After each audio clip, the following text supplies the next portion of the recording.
सखी सावली काव्यांजली।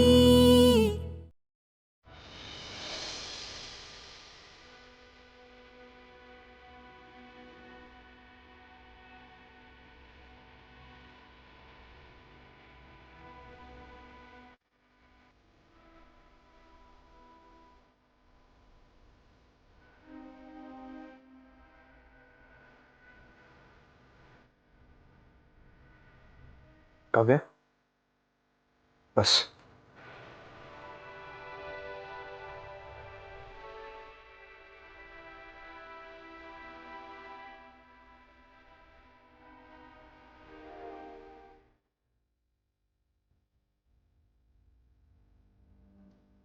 बरं वाटतंय आता?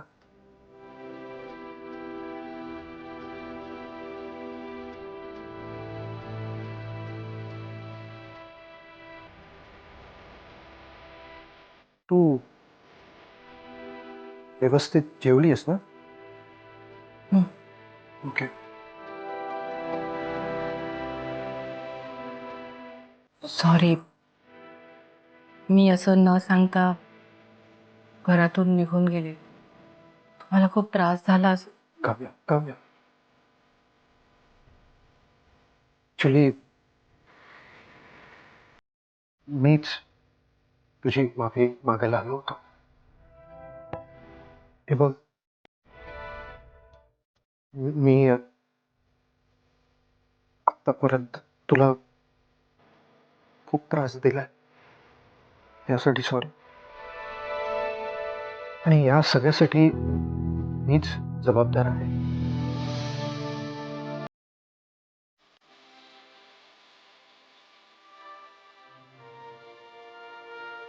काव्य,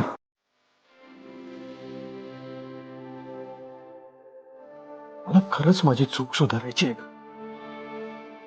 हे बघ, मला माहिती आहे मी आत्तापर्यंत तुला फक्त त्रास दिला आणि तू तर माझ्यावर प्रेम करत राहीस मनापासून. बायको म्हणून तू तुझी सगळी जबाबदारी पार पाडलीस. आता मला सुद्धा एक मुलगा म्हणून, एक बाप म्हणून आणि नवरा म्हणून स्वतःला सिद्ध करायचं. तर मी तुला वचन देतो, मी ते करून दाखवेन. तू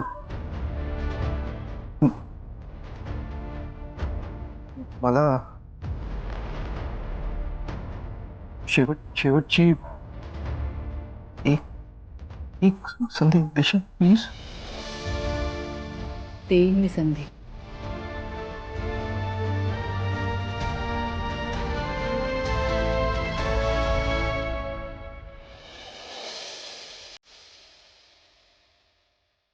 काव्य, आजपर्यंत आयुष्यात जे करायचं राहिलं ते सगळं मला करायचंय. सगळी कसर भरून काढायची.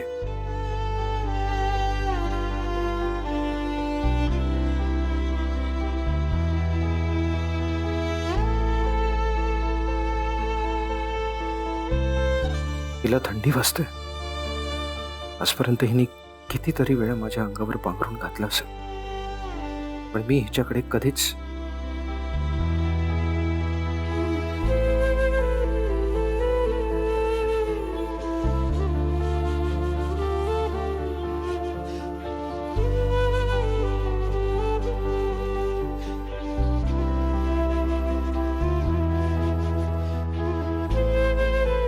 आज कितीतरी दिवसांनी अशी शांत झोपली असेल.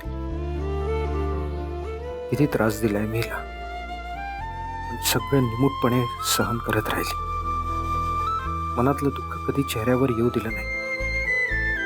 खरंच माझी काव्य खूप छान आहे, निरागस आहे.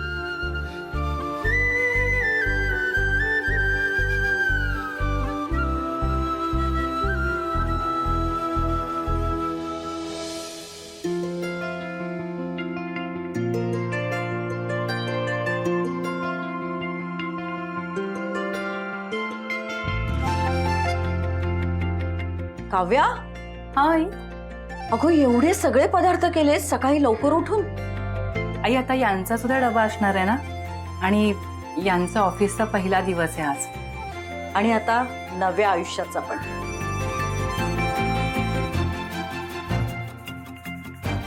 आकाई, काही काम असेल तर मला सुद्धा दे ना. मी भांडी घासते. अंजली अंजली, आम्ही दोघी आहोत इथे, आम्ही सगळं करतो. तू बाहेर जाऊन बस बरं. काकू असं काय करताय? थोडं तरी मदत करू दे. नाही, अजिबात नाही. जा बाहेर जाऊन बस.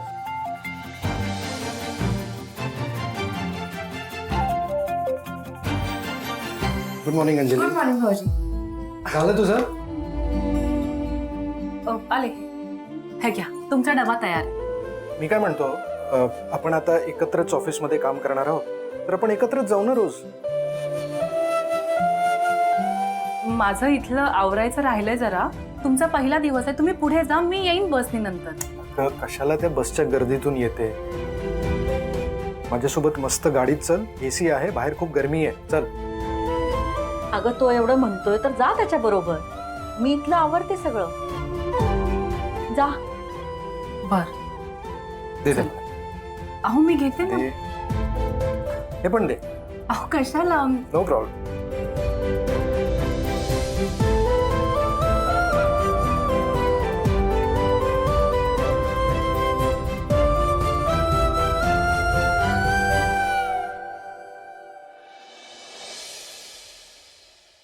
ऊन?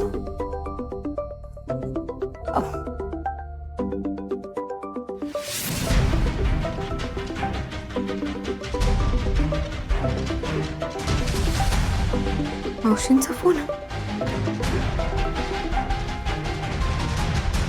हॅलो अंजली, आज कुठे काही बाहेर वगैरे जाणार आहेस का तू? नाही, म्हणजे अजून तसं काही ठरलं नाहीये.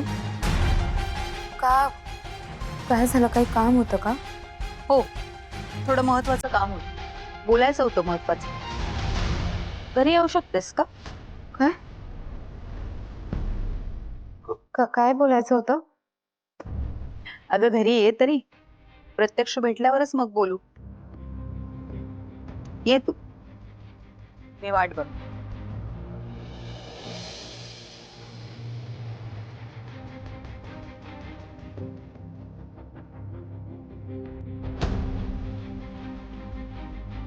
रे पोरी, काय झालं? काकू, मला आता मावशींचा फोन आला होता. मधुराचा फोन? हो, त्यांनी मला अर्जंटली भेटायला बोलवलं, पण नेमकं कशासाठी ते सांगितलंच नाही अजून. तुला अचानक भेटायला बोलवलंय म्हणजे काहीतरी प्रीतमच्या बाबतीत बोलायचं असेल.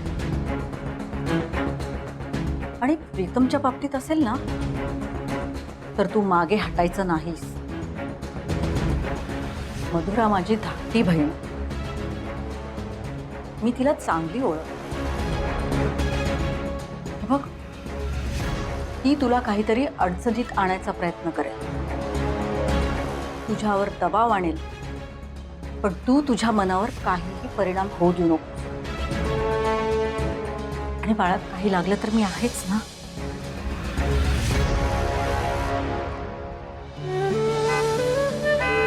आज सगळ्यात आधी टीव्ही घरी आणायचा आहे,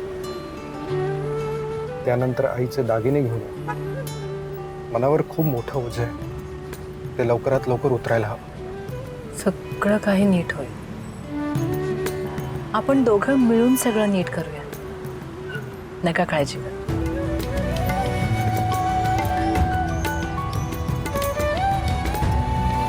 हे प्रत्यक्ष घडतंय की मी स्वप्न बघतेय तेच कळत नाही. एवढी वर्ष ज्या आनंदी क्षणांची मी वाट बघत होते ते असे अचानक आयुष्यात आले. आता हा आनंद, हे समाधान असंच कायम राहावं, काही बदलू नये असं वाटतं.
हे काय लग्नाचे फोटोज? तेही मला सारखे आठवत होते तसेच आहे.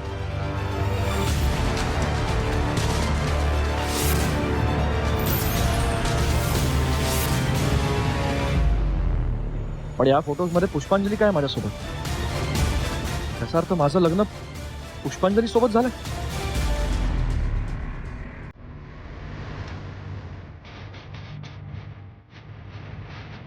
सगळं काय सुरू आहे? लोकांनी मला त्या लग्नासाठी कॉंग्रॅच्युलेट केलं नाही. काही आठवत का नाही? असं कसं शक्य आहे? मला आठवत का नाही? असं कसं पुष्पांजली सोबत लग्न झालंय?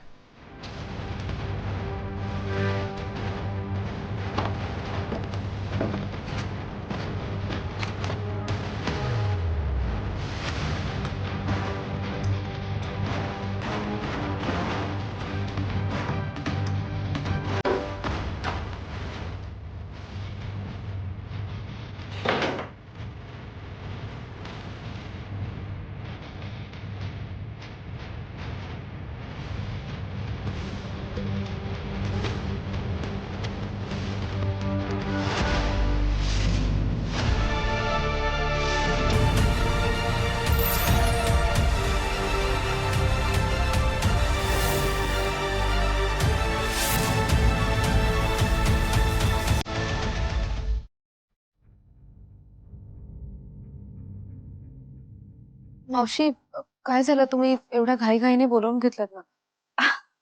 अगं तसंच महत्वाचं काम म्हणून बोलवलं तुला. फोनवर बोलणं शक्य नव्हतं ना. तू उभी काय आहेस? बस ना, ये. नाही, नको. कम ऑन अंजली, ये. कम कम कम. बस.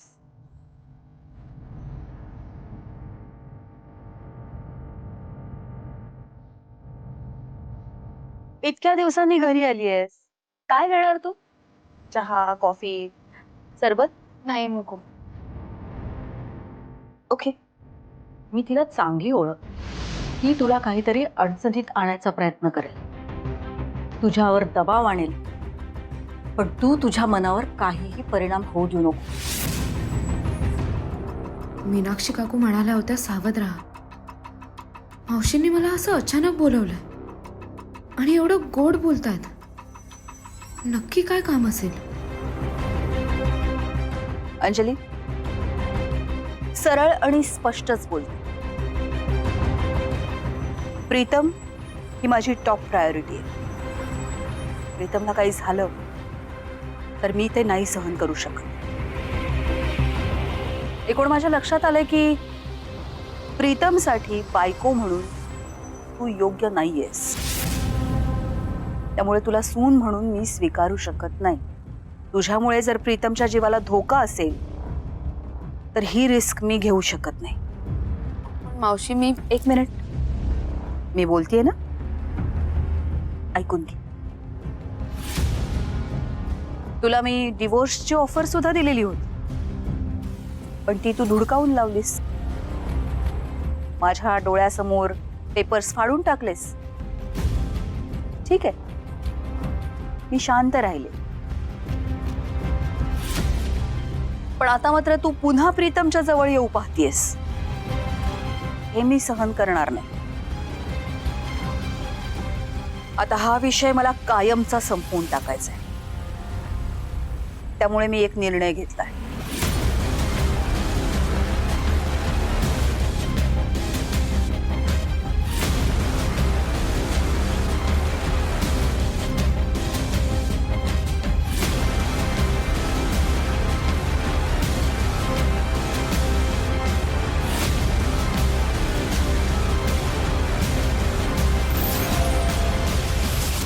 हे काय मावशी? प्रीतमच्या आयुष्यातून कायमचं निघून जाण्यासाठीची किंमत.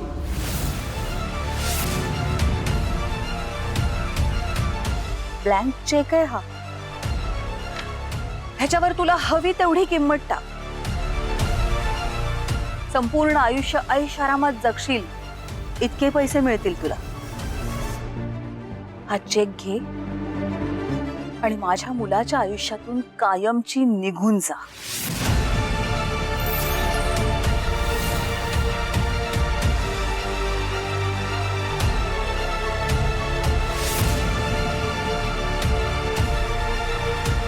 किती अमाऊंट टाकू ह्यावर?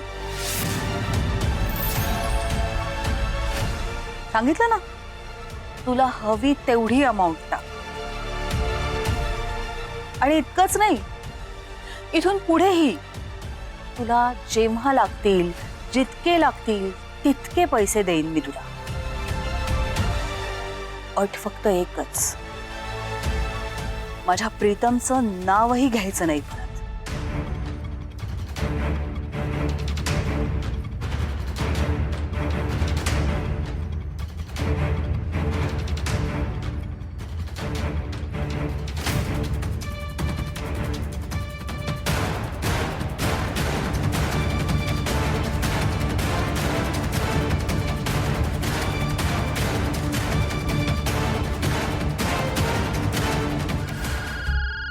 मधुरा,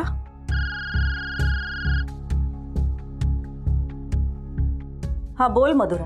अंजली खूप चांगली आहे, अंजली खूप प्रामाणिक आहे, प्रीतमवर तिचं जीवापाड प्रेम आहे असं सांगत होतीस ना तू. तिचं खरं रूप आज मी स्वतःच्या डोळ्यांनी बघितलंय ताई. प्रीतमवरच्या तिच्या प्रेमाची किंमत वसूल केली आहे तिने माझ्याकडून. काय बोलतेस मधुरा? झालं काय? हो ताई, तिची परीक्षा घेण्यासाठीच आज मी तिला इथे बोलवलेलं होतं. ब्लँक चेक तिच्या हातात दिला. प्रीतमला सोडून जाण्याच्या बदल्यात तिला हवी तेवढी रक्कम त्या चेकवर टाक अशी ऑफर दिली मी, आणि तिनं ती ऑफर ऍक्सेप्ट केली. काय? अगं काय बोलतेस मधुरा? हे कसं शक्य आहे? हे शक्य करून दाखवलंय मी ताई. तो ब्लँक चेक घेऊन निघालीये ती इथून. पोहोचतच असेल तुमच्याकडे.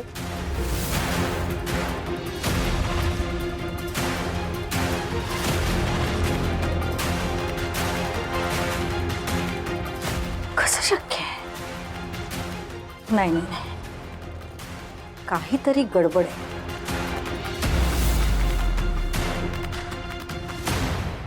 मावशी,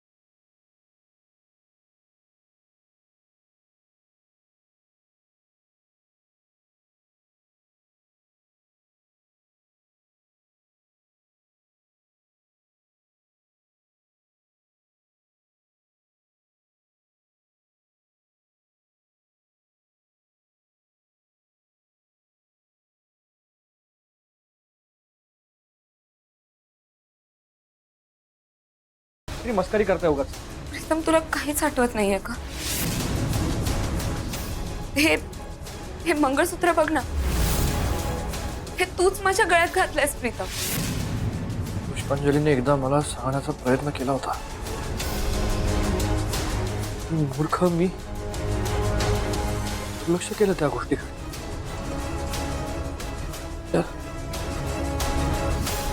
मला आईने का नाही सांगितलं? लग्न झालं यांच्यासोबत आणि मला कोणी काही सांगितलं का नाही अजून?